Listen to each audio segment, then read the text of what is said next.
Bismillahirrahmanirrahim. Assalamualaikum warahmatullahi wabarakatuh. Perkenalkan, kami adalah peserta Latsar dari PBSDM Regional Yogyakarta Angkatan 18. Sebelumnya, perkenalkan dulu, di sini saya, Metri Murdaningsih, peserta Latsar dari pemerintah Kabupaten Banjarnegara. Di sini saya tidak sendiri, saya ditemani oleh rekan-rekan saya, yaitu ada Mbak Silviana dan Mbak Betty. Untuk Mbak Silviana, silahkan perkenalkan diri dulu, Mbak. Ya, nama saya Silviana Latifatunisa dari Pemerintahan Kabupaten Magelang. Baik, selanjutnya Mbak Betty, silahkan Mbak perkenalkan diri dulu. Terima kasih. Perkenalkan, nama saya Betty Laurena Oktaviani, asal instansi pemerintah Kabupaten Magelang. Oke, terima kasih untuk Mbak Silviana dan Mbak Betty sudah memperkenalkan diri. Oke, dalam podcast pertama kami ini, kami akan membahas tentang gagasan ASN dalam menerapkan nilai-nilai dasar aneka. Apa sih itu aneka? Aneka tersendiri adalah singkatan dari A, dari akuntabilitas, N, dari nasionalisme, E, dari etika publik, K, dari komitmen mutu, dan A, dari anti korupsi.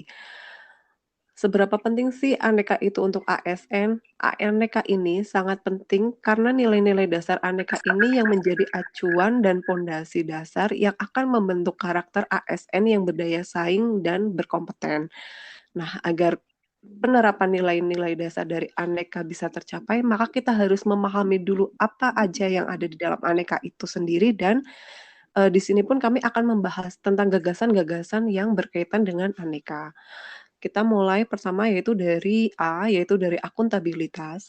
Akuntabilitas adalah kewajiban setiap individu, kelompok, atau institusi untuk memenuhi tanggung jawab yang menjadi amanahnya. Amanah seorang ASN yaitu menjamin terwujudnya nilai-nilai publik. Gimana sih caranya, ASN supaya sadar memenuhi tanggung jawabnya? Nah, yaitu kita bisa dengan, karena kita sudah menjadi ASN, kita sudah tahu bagaimana tupoksinya kita. Jadi dalam bekerja itu kita, kalau bisa sudah memiliki rencana kegiatan atau checklist ataupun jadwal kegiatan yang sesuai dengan tupoksi kita. Dengan kita memiliki rencana kegiatan, checklist, ataupun jadwal, kita bisa dengan mudah, melaksanakan kegiatan-kegiatan yang akan kita kerjakan. Terus kemudian, kita bisa membuat atau memiliki buku catatan harian di mana, berisi laporan kinerja kita setiap harinya, di mana yang nantinya catatan harian tersebut bisa, kemudian kita serahkan ke atasan, lalu dinilai langsung oleh atasan dan dikoreksi, apakah kita sudah memenuhi tanggung jawab atau belum. Jadi tentang akuntabilitas seperti ini.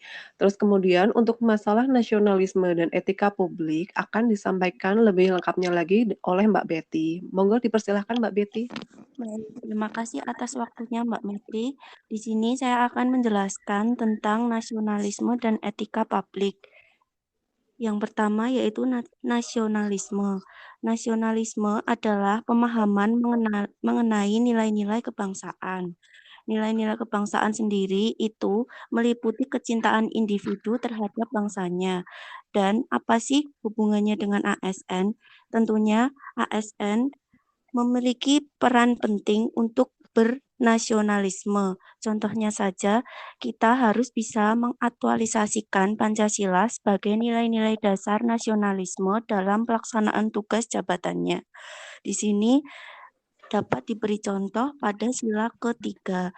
Tentunya di lingkungan kerja kita harus mampu berinteraksi, komunikasi, dan kerjasama dengan semua pihak, baik internal maupun eksternal.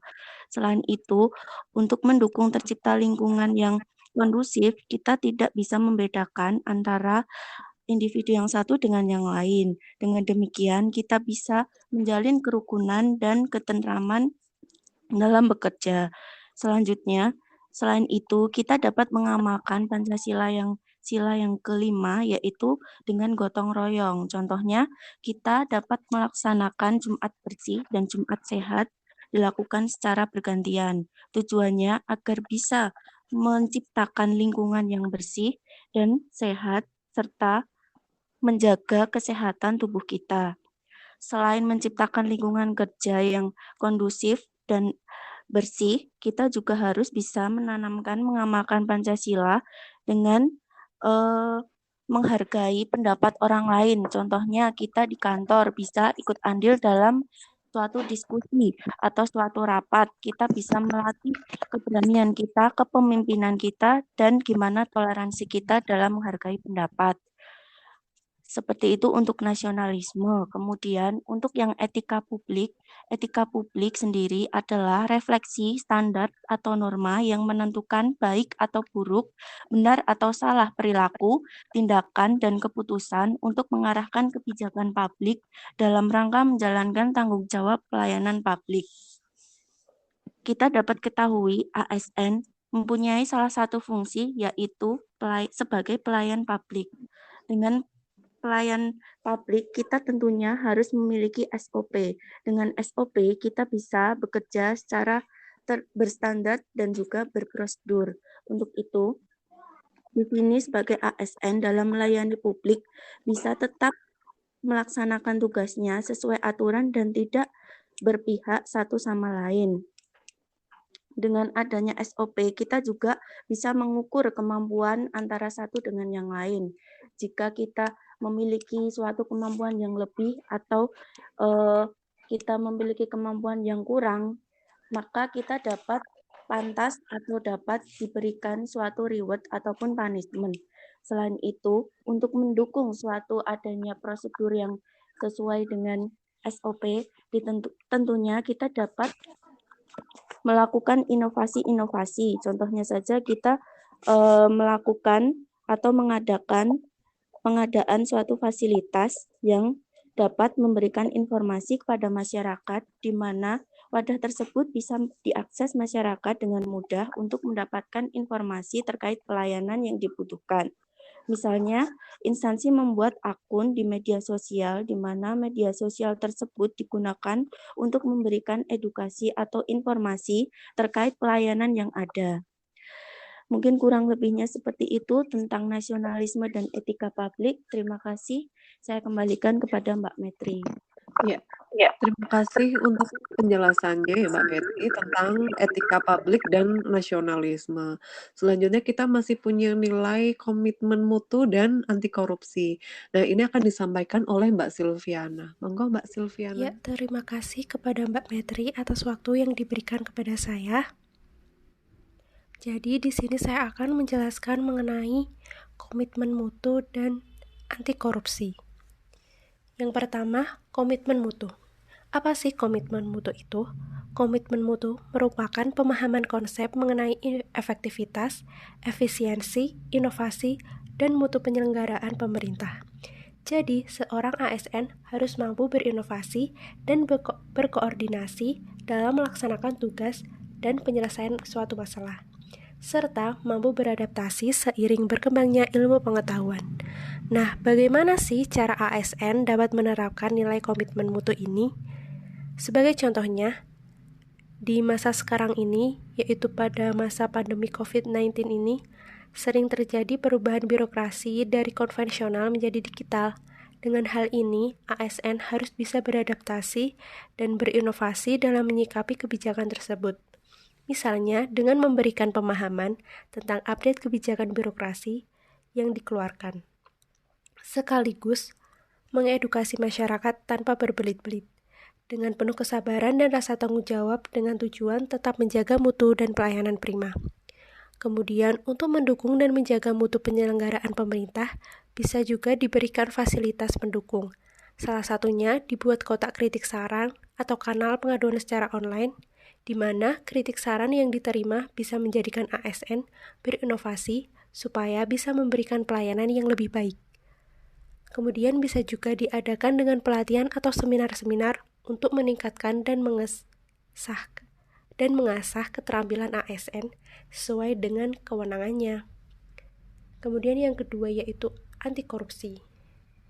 Nah, anti korupsi ini merupakan tindakan untuk mengendalikan dan mengurangi korupsi, berupa keseluruhan upaya yang dapat mendorong generasi mendatang untuk mengembangkan sikap menolak secara tegas terhadap setiap bentuk korupsi.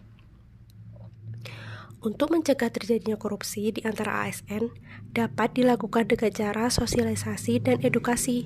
Bisa juga dengan cara membuat spanduk-spanduk peringatan anti korupsi. Hukuman yang berat bagi ASN yang korupsi juga merupakan suatu cara untuk mewujudkan ASN anti korupsi, supaya ASN menjadi jera. Untuk mewujudkan ASN yang anti korupsi, setiap ASN juga harus memiliki nilai-nilai dasar anti korupsi, yaitu jujur, peduli, mandiri, disiplin, tanggung jawab, kerja keras, sederhana, berani, dan adil. Kita juga dapat melatih diri kita sendiri supaya tidak berkorupsi dari hal sekecil apapun. Misalkan dengan tidak meninggalkan tempat kerja tanpa alasan yang jelas sebelum jam kerja usai, dan tidak menggunakan uang negara untuk memenuhi kebutuhan pribadi. Mungkin cukup dari saya, Mbak Metri. Waktu saya kembalikan ke Mbak Metri. Ya, terima kasih untuk Mbak Silvi dan Mbak Betty untuk penjelasannya. Ya, sekarang kita sudah semakin paham ya bahwa antara akuntabilitas, nasionalisme, etika publik, komitmen mutu, dan anti korupsi yang kita kenal dengan aneka tersebut itu ternyata saling berkesinambungan. Dan kita sebagai ASN harus mampu mengimplementasikan nilai-nilai tersebut dalam kehidupan sehari-hari, terutama dalam menjalankan tugas agar kita bisa menjadi ASN yang berdaya saing dan berkompeten. Ya, sekian podcast dari kami. Semoga pembahasan kami ini bermanfaat bagi semua. Sekian, Assalamualaikum warahmatullahi wabarakatuh.